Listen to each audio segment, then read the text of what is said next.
good idea. Let's approach him slowly without alarming him.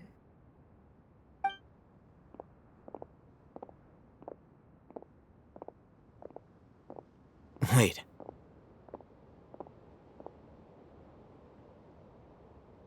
You're...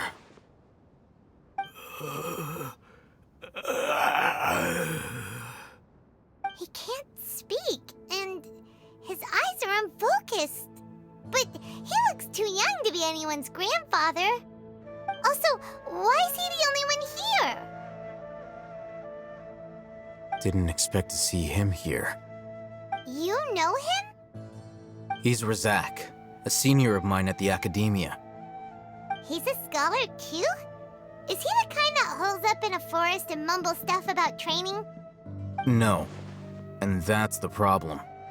Razak was never involved in any of those things. He never trained in the forest, let alone reach Satyavada life.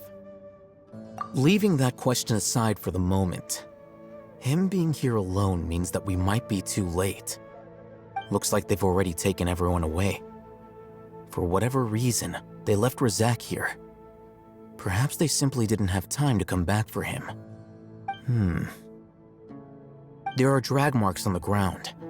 They're clearer by the doorway. Someone was forcefully drawing a cart that was loaded with something heavy. Loaded with people? That is one possibility.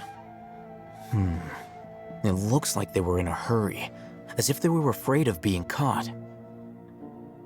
In their haste, they failed to notice Razak hiding in a corner.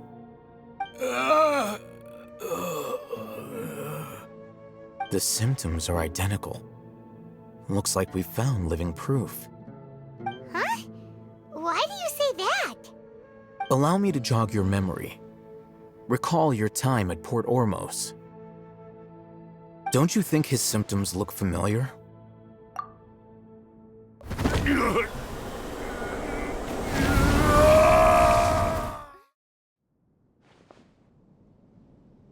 Oh, now that you mention it, they're acting the same way. Correct. The academia is behind all of this. It isn't difficult to deduce their rationale. First, the academia spread a false rumor of King Deshret's resurrection, emphasizing the role of the village keepers, the mad scholars who were exiled to Aru village. These rumors were all the persuasion that the radicals needed, and those based in Aru village leapt into action. Unbeknownst to them, of course, through rounding up the scholars, they were actually helping the academia.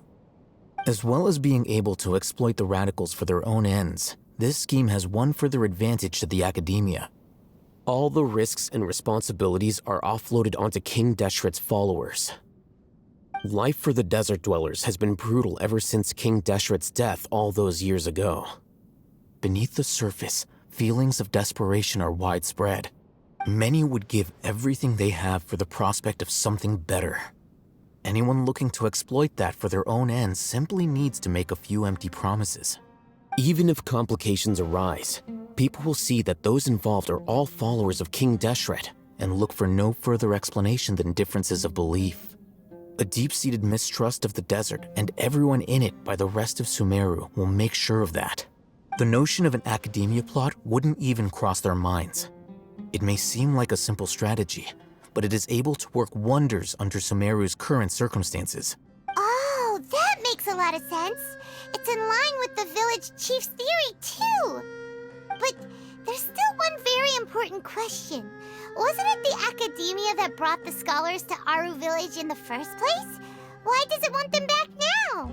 Throughout this process, one thing has changed: the scholars' identity. First, they were scholars. Then, they became lunatics. After that, they were exiles. And finally, they become missing persons. An exile is still patently a living, breathing human being. But when someone becomes a missing person, that is brought into question. If you can't find someone, you have no way of knowing what exactly happened to them. That makes missing people an ideal resource. Resource? For what exactly? One possibility is that the information in their brains could be extracted into knowledge capsules. Extracted? You mean canned knowledge comes from people's brains? With the technology of the Sumeru Academia, it's entirely possible. Perhaps the process caused them great suffering, which is why they cry out in the dead of night when no one is watching them. So, the human brain... Nope, nah, Paimon doesn't want to think about this. I'm the Academia scribe, after all. I'm familiar with their projects. Anyway, judging by Razak's state, the contents of a divine knowledge capsule were extracted from his mind, but something went wrong in the process. Or perhaps his curiosity got the better of him, and he used such a capsule for himself. Paimon's a little confused. Can they just use anyone's brain?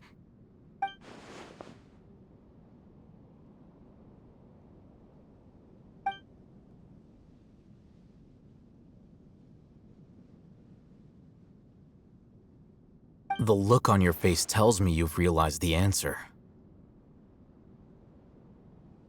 That's right. To some scholars, gaining knowledge about the gods is their entire life's pursuit.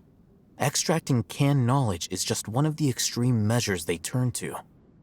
However, I can't help but wonder, what do they seek to gain from divine knowledge? The Academia is going out of their way to look for forbidden knowledge, but what is their ultimate goal? I've spent quite some time trying to analyze the contents of the divine knowledge capsule, but to no avail.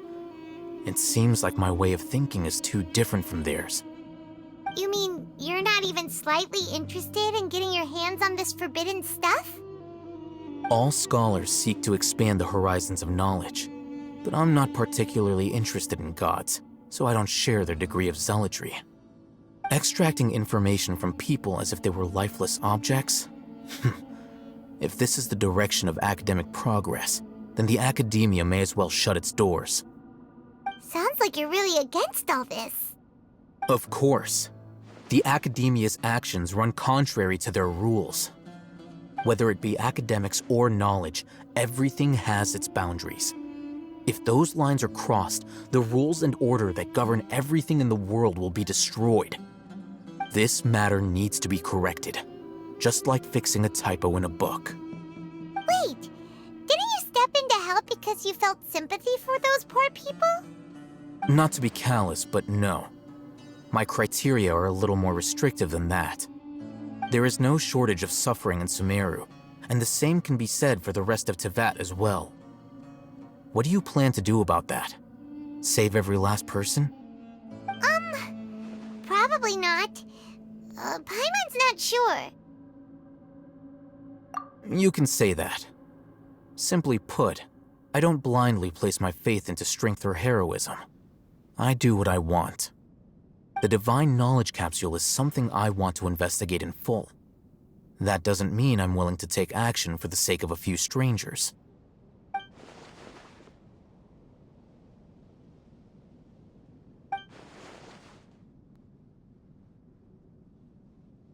Paimon's been wanting to say this for a while. There are a lot of bad guys in the Academia, but you're not one of them. You're their weirdo. You're probably right. Though I must say, I quite enjoy this feeling of being the odd one out. Uniqueness is also an asset, is it not? Wow, that's a great way to think about it. Paimon's really impressed. If only Miss Shani had a similar mindset, her life would definitely be a lot easier. I'm just a more likable person than her in general. There's nothing more to it than that.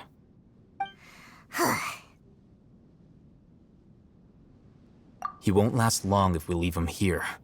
Let's take him with us. We'll work out our next step after we return to Aru Village.